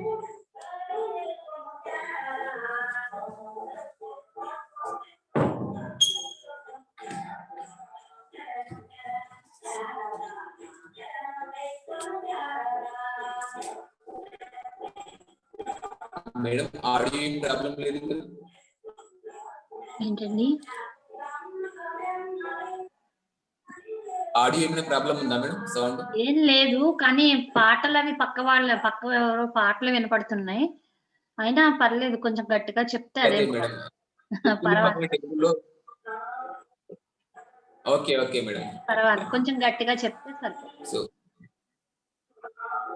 Okay madam. So కాబట్టి ఇక్కడ మనం ఈ జ్ఞానం గురించి, ధ్యానం గురించి తెలుసుకోవాలంటే సుమారు ఈ ధ్యాన మార్గంలోకి వచ్చిన తర్వాత మనం ఒకనొక స్థాయికి ఎదిగిన తర్వాత ఈ ఆత్మజ్ఞానం గురించి మనం తెలుసుకుంటాం. అయితే సుమారు మనం చెప్తుంటారు సార్, 350 జన్మలు అన్ని తీసుకున్న వాళ్ళకి ఈ జ్ఞానం తెలిసిందని. సో మరి ఈ ఆత్మజ్ఞానం కావాలంటే ఆ ఆత్మజ్ఞానం గురించి గురువు కావాలి. ఆ ఆత్మజ్ఞానం గురించి గురువు అంటే ఒక సద్గురు మన జీవితంలోకి రావాలి. ఆ సద్గురు మన జీవితంలోకి రావాలంటే మనం లోకంలో ఎన్నో రకాల గురువులు ఉంటారు. ముఖ్యంగా 3 రకాల గురువులని చెప్తూ ఉంటారు. ఎవరంటే వాళ్ళు బాధ గురువులు, బోధ గురువులు, సద్గురువులని 3 రకాల గురువులని ముఖ్యంగా చెప్తూ ఉంటారు. బాధ గురువులు అంటే ఏంటంటే, మీ ఇంటికి వస్తే ఏమిస్తారు, మా ఇంటికి వస్తే ఏం తెస్తారు అనే రకం వీళ్ళని బాధ గురువులు అని అంటారు. వాళ్ళ దగ్గరికి వెళ్ళినా వాళ్ళు ఫ్రీగా కలవనివ్వరు. వాళ్ళు మన ఇంటికి రమ్మన్నా వాళ్ళు మన ఇంటికి ఫ్రీగా రారు. ప్రతిదానికి మనం డబ్బులు చెల్లించాల్సి ఉంటుంది. అటువంటి వాళ్ళని బాధ గురువులు అని అంటారు. సో అలాగే రెండో రకం ఎవరంటే బోధ గురువులు అని అంటారు. బోధ గురువులు అంటే వీళ్ళు బోధిస్తూ ఉంటారు, కానీ సాధన మాత్రం చేయించరు. మనకు చెప్తారు ఏంటంటే, కొండంత బోధన కన్నా గోరంత సాధన మిన్నా అని చెప్తారు.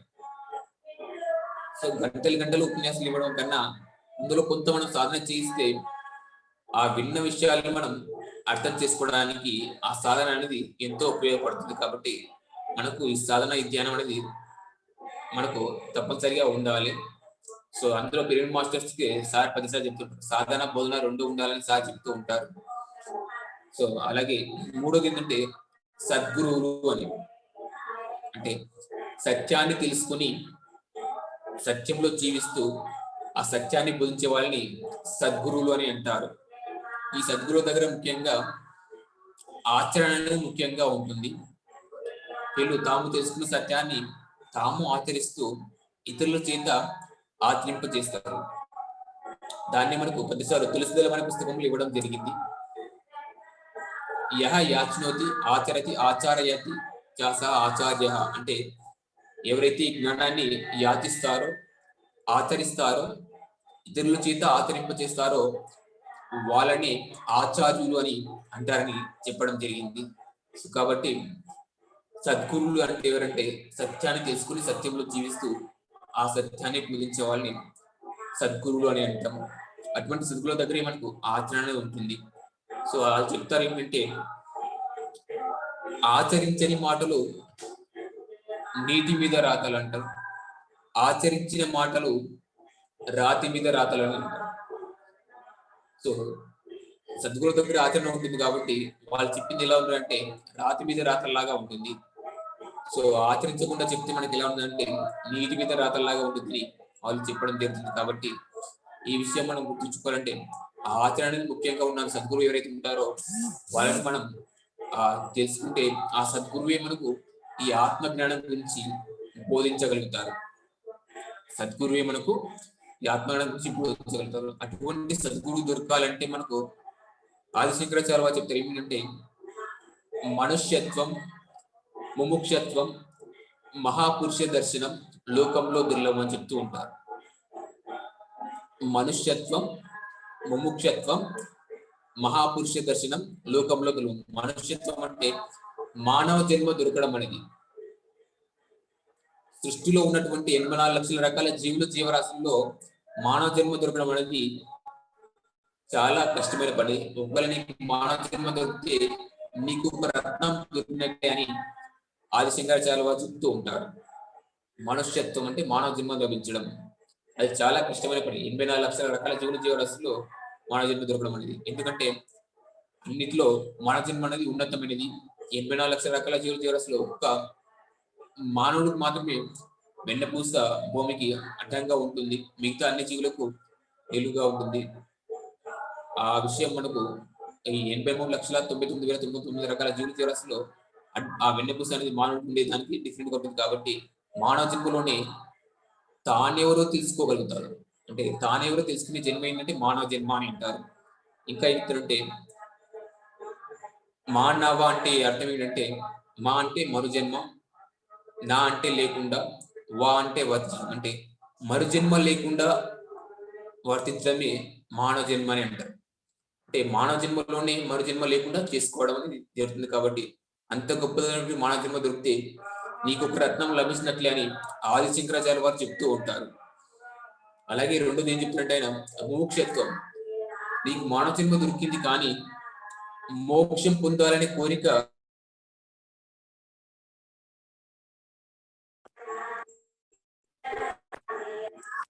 సో మోక్షం పొందాలనే కోరిక కలగాలంటే కూడా మానవ జన్మ ఎత్తిన తర్వాత కూడా సుమారు 300-350 జన్మలు పొందేంత వరకు ఆ మోక్షం పొందాలనే కోరిక అనేది కలగదు. ఎందుకంటే సుఖాల్లో ఉన్నప్పుడు, భోగాల్లో ఉన్నప్పుడు ఆ మోక్షం పొందాలని ఆ కోరిక ఉండదని చెప్పేసి చెప్తారు. ఎప్పుడైతే మనం సుమారు 300-350 జన్మలు పొందామో అక్కడ మనకు దాటాము ఈ మోక్షాన్ని పొందాలి, ముక్తిని పొందాలి అని ఎప్పుడైతే మనకు వస్తుందో అక్కడ నీకు రెండో రత్నం లభించినట్లే అని చెప్తారు. మోక్షత్వం అంటే మోక్షం పొందడం గురించి, మనుష్యత్వం అంటే మానవ జన్మ దొరకడం, రెండోది మోక్షత్వం అంటే మోక్షం పొందడం కోసం, మోక్షం పొందాలని కోరిక ఉండడం. తర్వాత మూడోది ఏంటంటే మహాపురుష దర్శనం. మహాపురుష దర్శనం అంటే ఆత్మజ్ఞానాన్ని బోధించగలిగే ఒకనొక సద్గురువు యొక్క దర్శనం మనకు దొరకడం అనేది చాలా చాలా గొప్పదని చెప్తూ ఉంటారు. అంటే మనకు మానవ జన్మ దొరకడం అనేది ఒక రత్నం అయితే, మానవ జన్మ వచ్చిన తర్వాత నేను మోక్షం పొందాలని కోరిక పొందడం అనేది రెండో రత్నం అని చెప్తారు. నీకు మోక్షం పొందాలనే కోరిక కూడా వచ్చిందా, ఆఖరికి ఏంటంటే మూడోది ఏంటంటే ఆ మోక్ష మార్గాన్ని బోధించే గురువు, ఆ ఆత్మజ్ఞానాన్ని బోధించే గురువు దొరకడం అనేది మూడవ రత్నం అని, దాన్ని మహాపురుష దర్శనం అని ఆదిశంకరాచార్యుల వారు చెప్తూ ఉంటారు. కాబట్టి ఆ మోక్ష మార్గాన్ని, ఆ ముక్తిని పొందే గురువు దొరకడం అంటే ఒక సద్గురువు దొరకడం అనేది ఒక రత్నం లభించమని చెప్పడం జరుగుతుంది. అటువంటి సద్గురువు మన జీవితంలో దొరికితే నిజంగా మనకంటే అదృష్టవంతులు ఎవరూ లేరని చెప్పవచ్చు. ఎందుకంటే ఇందాక మనం చెప్పుకున్నాం, మనకు 3 రకాల గురువులు అని, బాధ గురువులు, బోధ గురువులు, సద్గురువులు అని. సద్గురువులు అంటే ఇప్పుడు మనం చెప్పుకున్నాం, సత్యాన్ని బోధించే వాళ్ళే సద్గురువులు అని. అటువంటి సద్గురువులు కనుక మనకు దొరికితే ఆ సద్గురువులే మనకు ఈ ధ్యాన మార్గాన్ని, ఆత్మజ్ఞానాన్ని వాళ్ళు బోధించగలుగుతారు. కాబట్టి వాళ్ళ సాంగత్యంలోని మనం ఈ సత్యాన్ని మనం తెలుసుకోగలుగుతాం.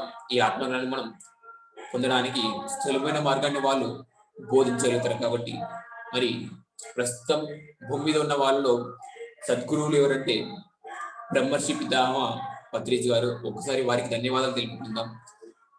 ఎందుకంటే ప్రస్తుతం సత్యాన్ని బోధించే వాళ్ళు అంటే నువ్వు దేహం కాదు, నువ్వు ఆత్మ అని చెప్పేవాళ్ళు.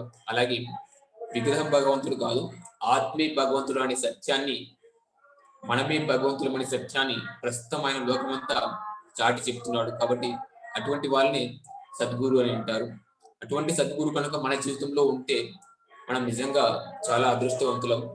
అయితే అటువంటి సద్గురు దొరకాలంటే మనం 7 జన్మల్లో మనం పరమాత్మకు అప్లికేషన్ పెట్టుకోవాలంట. నాకు నా జీవితంలో ఆత్మజ్ఞానం గురించి గురువు కావాలని పరమాత్మకు అప్లికేషన్ పెట్టుకోవడం వల్ల మనకు మన జీవితంలో ఒక సద్గురు దొరుకుతాడని చెప్పడం జరుగుతుంది. కాబట్టి ఆ సద్గురు దొరికామంటే నిజంగా మనం పత్రికారి మార్గంలో ఉండడం అనేది ఎంతో అదృష్టం. అటువంటి గురువు దొరకడం అనేది నిజంగా ఇది పూర్వజన్మ సుకృతం అని చెప్పవచ్చు. ఈ ధ్యానం దొరకడం కానీ, ఇటువంటి గురువు దొరకడం కానీ. ధ్యానం చేసి ధ్యాన సాధకులకు 4 రకాల కృపలు ఉంటాయని చెప్తారు. పరమాత్మ కృప, ప్రకృతి కృప, గురువు కృప, శాస్త్రం కృప అని. పరమాత్మ కృప, ప్రకృతి కృప, శాస్త్రం కృప, గురువు కృప అని. పరమాత్మ కృప అంటే ఏంటంటే మనం జీవితంలో మనకు ఒక సద్గురు కనుక ఉంటే మనకు పరమాత్మ కృప ఉన్నట్లే అని చెప్తారు. మన జీవితంలో మనకు కనుక ఒక సద్గురు ఉంటే మనకు పరమాత్మ కృప ఉన్నట్లే అంటారు. కాబట్టి మన జీవితంలో మనం బ్రహ్మర్షి పత్రి గారు ఒక సద్గురు ఉన్నారంటే మనకు పరమాత్మ కృప మనకు ఉన్నట్లే. అలాగే సద్గురు కృప వల్ల మనకు, ఆ గురువు గురించి వల్ల మనకి జ్ఞానం అనేది మనం పొందడం జరుగుతుంది. అలాగే శాస్త్ర కృప అంటుందంటే ఆత్మజ్ఞానానికి సంబంధించిన పుస్తకాలు చదవడం ద్వారా మనకు ఉన్నటువంటి ఎన్నో రకాల డౌట్స్ అనేది క్లారిఫై అవడం అనేది జరుగుతుంది. అందుకే బుక్ రీడింగ్ గురించి 10 సార్లు ఎంతో చెప్తూ ఉంటారు, మళ్ళీ పదే చెప్తూ ఉంటారు, స్వాధ్యాయం అని. సో శాస్త్రం కృప అని అంటాం. పుస్తకాల చదవడం ద్వారా మనకు తెలియకుండానే మనకు ఉన్నటువంటి ఎన్నో రకాల డౌట్స్ క్లారిఫై అవుతూ ఉంటాయి. మహాత్మా గాంధీ గారు ఎప్పుడు ఆయనతో ఒక భగవద్గీత ఉంచుకునేవారంట. ఆయనకి ఎప్పుడు ఏ సమస్య వచ్చినా ఆ భగవద్గీతలో ఓపెన్ చేసి చూస్తే అందులో ఆయన సమస్యకు పరిష్కారం ఆయనకు దొరికేదంట. అంటే శాస్త్రం కృప ఉన్న వాళ్ళకు ఆ విధంగా జరుగుతుందని మనకు అది అర్థం అవుతుంది. వాళ్ళకు ఉన్నటువంటి డౌట్స్ ఆ పుస్తకాల ద్వారా క్లారిఫై అవుతూ ఉంటాయి. మరి ఇందుకు 10 సార్లు అందరినీ పుస్తకాలు, బుక్స్ చదవమని అలాగే రాయమని కూడా సార్ ఎంకరేజ్ చేస్తుంటారు. మరి ఇక్కడ ఉన్న మేడం వాళ్ళు కూడా పుస్తకం రాయడం జరిగింది. నాకు తెలిసి నేను చూశాను మేడం పుస్తకం. సో అలాగే ప్రకృతి కృప అంటే ప్రకృతి యొక్క అనుగ్రహం మనకు ఉంటుంది, గురువు అనుగ్రహం కూడా మనకు ఈ సాధన చేసే వాళ్ళకు ఉంటుందని చెప్పడం జరుగుతుంది. కాబట్టి ఈ 4 రకాల కృపలు ఒక సాధకుడికి ఉంటాయని, పరమాత్మ కృప, ప్రకృతి కృప, శాస్త్రం కృప, గురువు కృప అనే ఈ 4 రకాల కృపలు మనం సాధన చేసేటప్పుడు మనకు ఉంటాయనే విషయం మనకు ఇక్కడ మనకు చెప్తూ ఉంటారు ధ్యాన సాధకులకు 4 రకాల కృపలు ఉంటాయని. సో కాబట్టి ఇవి ఎప్పుడైతే ఉంటాయో అప్పుడు మనం సాధన బాగా చేయగలుగుతాం. అప్పుడు మనం జ్ఞానం పొందడానికి అద్భుతంగా మనకు ఉంటుంది కాబట్టి ప్రతిసారి పోసినటువంటి ఈ 4 మనం ముఖ్యంగా గుర్తుంచుకోవాలి. సాధన, స్వాధ్యాయం, సాంగత్యం, సేవ. ఇవి 4 చేయడం వల్ల మనం ఆత్మజ్ఞానాన్ని పొందడానికి వీళ్ళంత త్వరగా ఆత్మజ్ఞానపరంగా ఎదగడానికి అద్భుతమైన అవకాశం ఉంటుంది.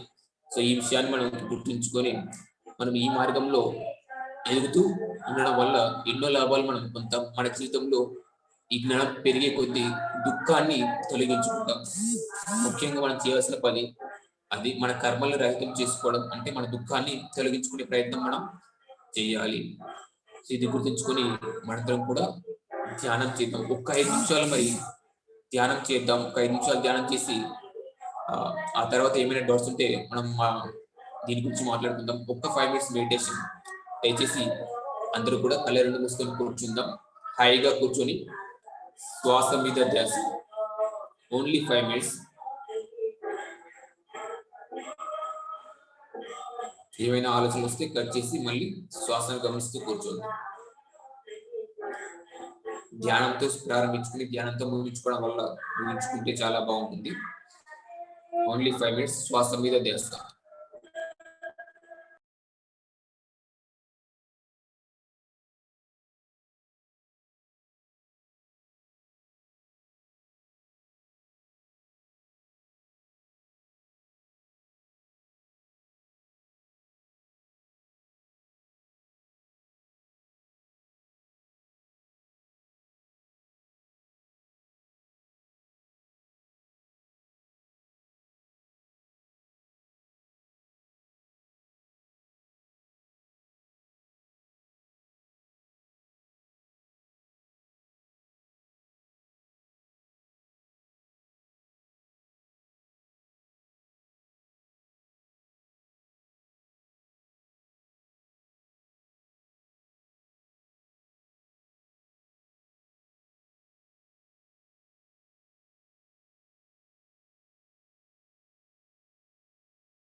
ఓకే మాస్టర్స్, కళ్ళు తెరవకుండా మెల్లిగా మీ 2 చేతులు విడదీసి కళ్ళ మీద ఉంచుకోండి.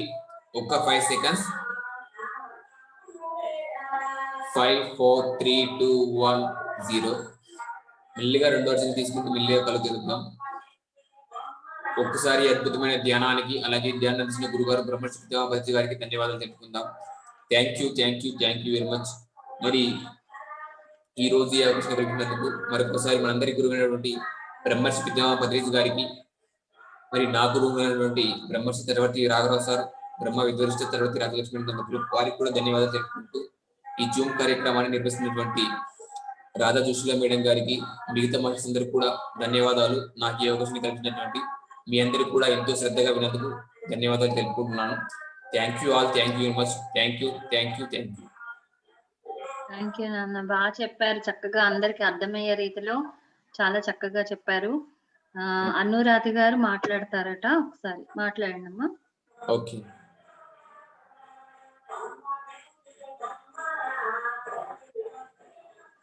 అనురాధ గారు,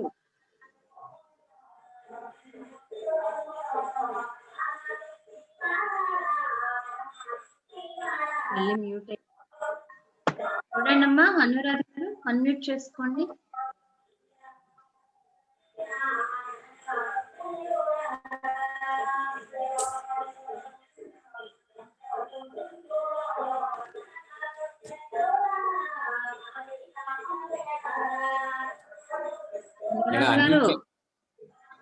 అన్మ్యూట్ కి వెళ్ళారుగా, మాట్లాడండి. స్పీచ్ రావట్లేదు మీది.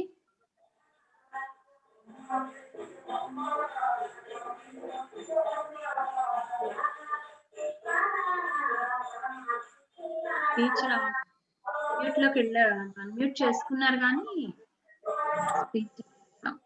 సరే ఫ్రెండ్స్, ఇంకెవరైనా మాట్లాడదలుచుకుంటే హ్యాండ్ రైజ్ చేయండి.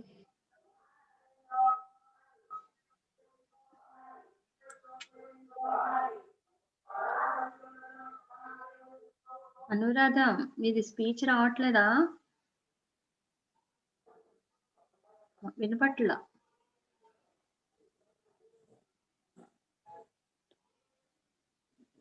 స్పీచ్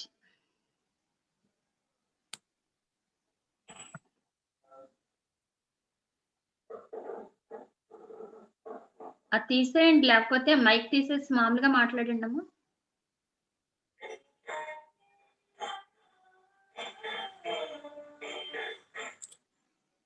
హెడ్సెట్ తీసేసి తీసారు కానీ ఎందుకన్నా స్పీచ్ రావట్లేదు. మొబైల్ నుంచి హెడ్సెట్ డిస్కనెక్ట్ చేయమని చెప్పండి. మొబైల్ నుంచి తీసేసారా? హెడ్సెట్ తీసేసారా? మొబైల్ నుంచి పీకేయండి.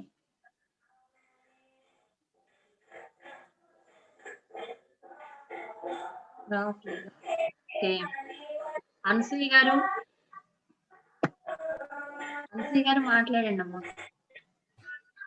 నమస్తే రాధా మేడం. నమస్తే అమ్మా. నమస్తే సార్. చాలా బాగా చెప్పారండి క్లాస్. సార్ క్లాస్ చాలా బాగా చెప్పారండి. అది మరణం తర్వాత కూడా మనం బతికే ఉంటాము అన్న విషయం చాలా బాగుంది. అలా అనుకుంటుంటే మనకు అసలు ఇంకా మరణ భయమే లేదు, ఉండదు కదా, ఇంకా మనం బతికే ఉంటున్నాం. అలాంటప్పుడు మరణం, చచ్చిపోతాం అన్న భయమే మనసులో ఇంకా ఉండదు అన్న పాయింట్ చాలా నచ్చింది. చాలా బాగా వివరంగా చాలా బాగా చెప్పారండి. Thank you sir. Thank you Anasuya గారు. థ్యాంక్ యూ రాధ గారు. రండి మన పిరమిడ్కి ఒకసారి. వస్తాం మేడం.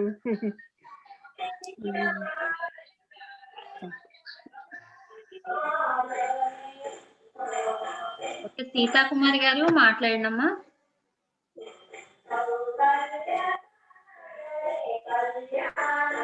నమస్తే సార్. నమస్తే మేడం గారండి. నమస్తే మేడం. చాలా బాగా చెప్పారండి. ఆత్మజ్ఞానం గురించి చాలా విషయాలు చక్కగా చెప్పారు. చాలా బాగుంది. మేడం. అన్ని గురు కృప గురించి అన్ని చాలా చాలా చక్కగా చెప్పారు. అన్ని గురు కృప, అవి పరమాత్మ కృప, ప్రకృతి కృప, గురు కృప, ఇంకోటి ఏదో చెప్పారు. ఏంటంటే అదేంటండి? శాస్త్రం కృప మేడం. 4వది ఏంటంటే శాస్త్రం కృప. అంటే స్వాధ్యాయం గురించి సార్ చెప్తుంటారు కదా మేడం. ఆ ఆత్మజ్ఞానం పుస్తకాలు చదవడం వల్ల కూడా మనకు ఎన్నో డౌట్స్ క్లారిఫై అవుతుంటాయని, కొన్ని పుస్తకాలు చదువుతుంటే మనకు తెలియకుండా అవి తెలుస్తుంటాయని చెప్పేసి, ఆ ఆన్సర్ దొరుకుతుందని చెప్పేసి గాంధీ గారు భౌతికత ఎప్పుడు ఆయన వెంట ఉంచుకునే వాళ్ళని సార్ చెప్తూ అది శాస్త్ర కృప. మనకి ఏదో ఒక ఆధ్యాత్మిక పుస్తకాలు ఏంటంటే ఏదో ఒక పుస్తకం తీసుకుని అందులో ఏదో ఒక పేజ్ ఓపెన్ చేస్తే మనకున్న డౌట్ క్లారిఫై అవుతూ ఉంటుంది కొన్నిసార్లు. అది ఎందుకంటే మన శాస్త్రం మీద కృప ఉన్నప్పుడు అలా జరుగుతుందని చెప్పి చెప్తుంటారు. చాలా బాగా చెప్పారండి, చక్కగా బాగుంది, చాలా బాగుంది. ధన్యవాదాలండి. ఓకే అమ్మా, థ్యాంక్ యూ సీతాకుమారి గారు. సరే మేడం, అనురాధ గారు మీదేంటి రావట్లే స్పీచ్?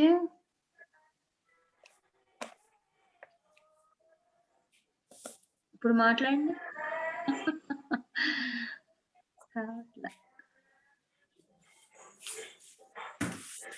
ఓకే ఫ్రెండ్స్, ఇంకెవరైనా మాట్లాడదలుచుకున్న వాళ్ళు లైన్ లోకి రండి. మరి హ్యాండ్ రైజ్ చేయండి. చక్కగా చిన్న వయసు అయిన మధు గారు ఎంత బాగా చెప్పారో చక్కగా.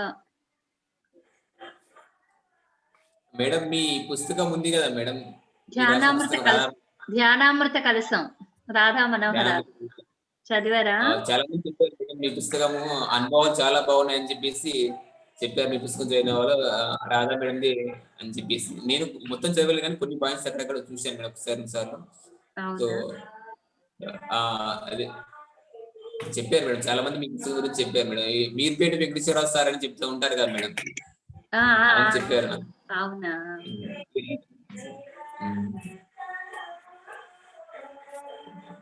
అనురాధ గారు రెగ్యులర్ గా జరుగుతున్నాయి. 265వ రోజు ఈ రోజు. ఓహో, 265 రోజు. Okay okay okay. Patri sir మొన్న మా ఇక్కడికి వచ్చి ఇక్కడి నుంచి జూమ్ లో మాట్లాడారు అందరు మన వాళ్ళతో, కొంతమందితో. గంటన్నర సార్తో వాళ్ళు సార్ని చూస్తూ కూర్చున్నారు. సార్ ఇక్కడ కూర్చుని అందరితో మాట్లాడటం అది విన్నారు. వచ్చిన వాళ్ళందరితో మాట్లాడటం, జూమ్ వాళ్ళతో కూడా మాట్లాడారు సార్ రీసెంట్ గానే, 10 రోజుల క్రితం. బాగా జరుగుతున్నాయి క్లాస్.